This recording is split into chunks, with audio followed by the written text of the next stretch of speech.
Well, I think I made a transition in the last 5 years or so, and before I would have just called myself a serial entrepreneur. Now I think I'm a serial entrepreneur that's gonna forever do do-gooder things. So, you know, that's what gets. I'm very excited by change and by building something from nothing. And at this point, on top of that, I want to do good. I think there's a lot of suffering in the world, and I'd like to see what I can do to reduce it. The transition? Okay. Well, so my cousin and I built this great company to around 60 people. We started in '95, pre-Netscape, so very early, and we just did great work, programming, project management, this sort of stuff. And there were a lot of acquisitions going on at that point, and we got a lot of interest, and so we ended up selling to a New York company, and I sort of finagled my way here via running an office for them for a little bit in Boston, and then with the promise I'd be allowed to come and work out of the New York office because I was very attracted to New York. So that's sort of how I got here, and after a while it wasn't the right fit for me with the company, and I think I was really ready for something new. And so I tried a couple of things and really got my first D. I just didn't go so well, and which I think was really great because it sort of let off a lot of pressure.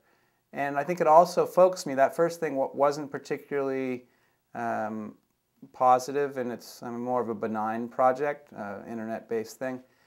So I think it actually got me focused on, you know, I really want to do something that really matters to me and really isn't in sync with my values. And I think I was really affected by reading, and I think books are really their power is underestimated. I think something about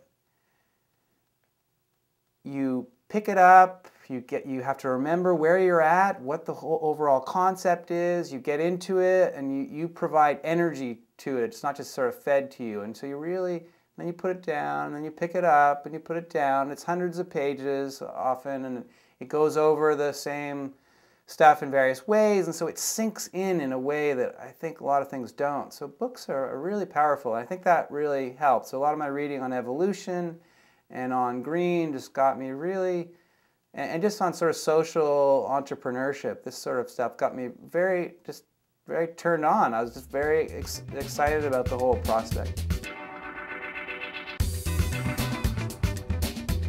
Really, the way it started is I just sort of said, like, what's happening here? Like, why isn't green mainstream? Like, it seemed to me that a lot of people really cared about it, but it just hadn't made that move. So why was that? And so I just started looking at myself and trying to just answer that question. And so what I thought was, well, first of all, to me, aesthetics matter. I'm a shallow person, and so I care about, not that you can tell, I care about how I get my hair cut, and I care about the clothes that I wear, and I care about what my apartment's like, and if I drove a car, I would care about that. And so all these things, like, I wish they didn't matter to me, I wish I didn't care, but they do. And so one of the issues, the first one that I sort of highlighted, was just that the hippies had really owned this area for 30, 40 years. They were the real backbone, and clearly I come from there, and so I love the hippies. But I really felt like they were a very small segment of the market, and the rest of the market, 95% plus of the people, it just wasn't so appealing to them.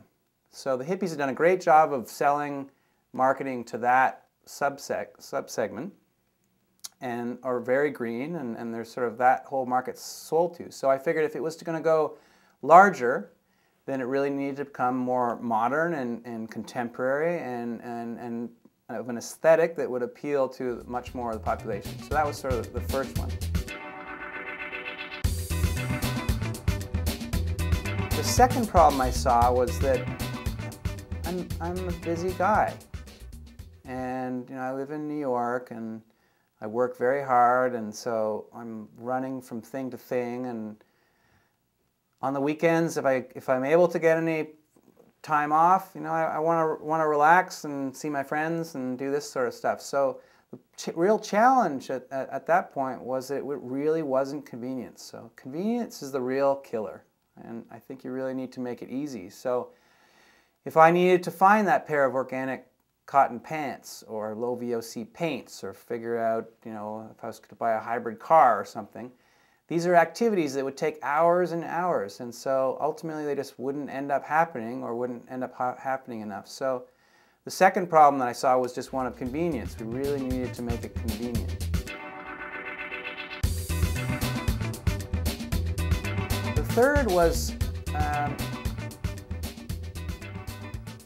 a lot of environmentalism to that point had been about no, had been about the sky is falling, had been about inspired by fear.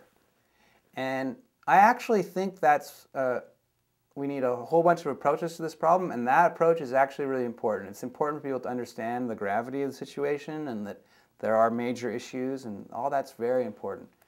But I think there are also people who are looking for, great, so what next? How do we move forward? And they're looking for yes, they're looking for inspired by hope. And I think I'm one of those people. And so what I figured was if one could create a site that would aggregate all this modern green, this sort of different aesthetic that was starting to appear on a global basis in one place, make it very convenient for people such that they could not spend a ton of time and still move their lives in the green direction, and just make it really positive and solutions oriented, that it would appeal to a market, and it would really help green go mainstream. So that was sort of the basic thinking. And so in 2004, really got it together and launched TreeHugger.